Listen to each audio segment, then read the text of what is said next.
বাংলাদেশে কোটাবিরোধী আন্দোলন ঢাকাসহ সারা দেশে ছড়িয়ে পড়েছে। এর মধ্যেই 10ই জুলাই বাংলাদেশের উচ্চ আদালত কোটার বিষয়ে সংশ্লিষ্ট পক্ষগুলোকে স্থিতাবস্থা বজায় রাখতে আদেশ দিয়েছেন। আপিল বিভাগের এই আদেশের ফলে আপাতত কোটা থাকছে না বলে জানিয়েছেন অ্যাটর্নি জেনারেল।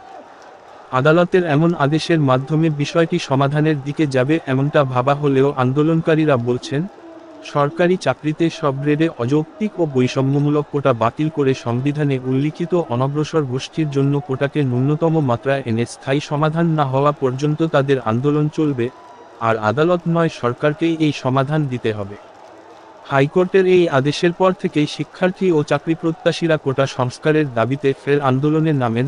শুরুতে 2018 সালের কোটা বাতিলের পরিপত্র পুনর্বহাল সহ 4 দফা দাবি সামনে রেখে আন্দোলন শুরু হলে 7ই জুলাই থেকে আন্দোলনকারীরা সরকারি চাকরিতে সব গ্রেডে অযৌক্তিক ও বৈষম্যমূলক কোটা বাতিল করে সংবিধানে উল্লিখিত অনগ্রসর গোষ্ঠীর জন্য কোটাকে ন্যূনতম মাত্রায় এনে সংসদে আইন পাশ করার 1 দফা দাবি জানাচ্ছেন। দাবি আদায় সারা দেশে তারা বাংলা ব্লকের নাম দিয়ে অবরোধ করছেন।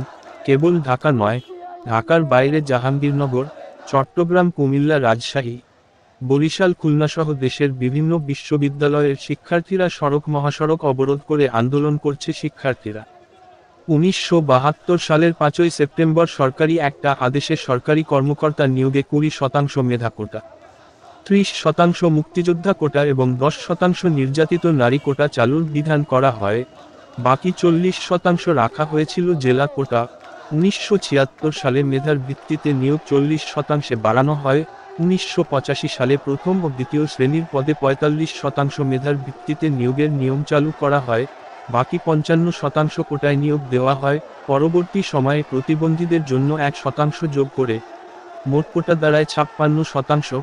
মানে হলো প্রতি 100 পদে নিয়োগে 56 জনকে নেওয়া হতো কোটা থেকে। 2018 সাল পর্যন্ত এভাবেই চলছিল।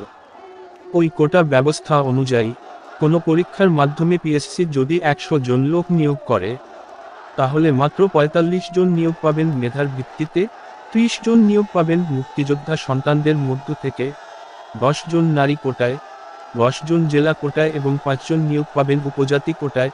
এই ব্যবস্থার কারণে বাংলাদেশে সবসময় মেধার চেয়ে কোটায় বেশি নিয়োগ হয়েছে, ফলে ব্যাপক বৈষম্য সৃষ্টি হয়েছে। সহজ করে বললে, প্রতি বিসিএসে সাধারণ ক্যাডারে গড়ে 500 জন কর্মকর্তা নিয়োগ দেওয়া হয়, কিন্তু অংশ নেন 3 থেকে 4 লাখ পরীক্ষার্থী। কোটা পদ্ধতির কারণে কেউ যদি 2 লাখ পরীক্ষার্থীর মধ্যে 226তম হন, তাহলে তিনি চাকরি নাও পেতে পারেন, কারণ 500 পদের মধ্যে মেধা কোটায় 225 জনকে দেওয়া যাবে। কাজেই 226তম হয়ে তিনি চাকরি পাবেন না। আবার কোটা থাকলে কেউ 7000তম হয়েও চাকরি পেতে পারেন। কোটা নিয়ে ক্ষোভের আরেকটি বড় কারণ ছিল, কোটার প্রার্থী না পাওয়া গেলে ওই পদগুলো শূন্য রাখতে হতো। আসলে বিএনপি জোট সরকারের সময় বলা হতো, মুক্তিযোদ্ধা কোটায় প্রার্থী পাওয়া যাচ্ছে না, তাই এই পদগুলো মেধা দিয়ে পূরণ করা হোক। আসলে অনেক মুক্তিযোদ্ধার সন্তান তখন চাকরি পাননি।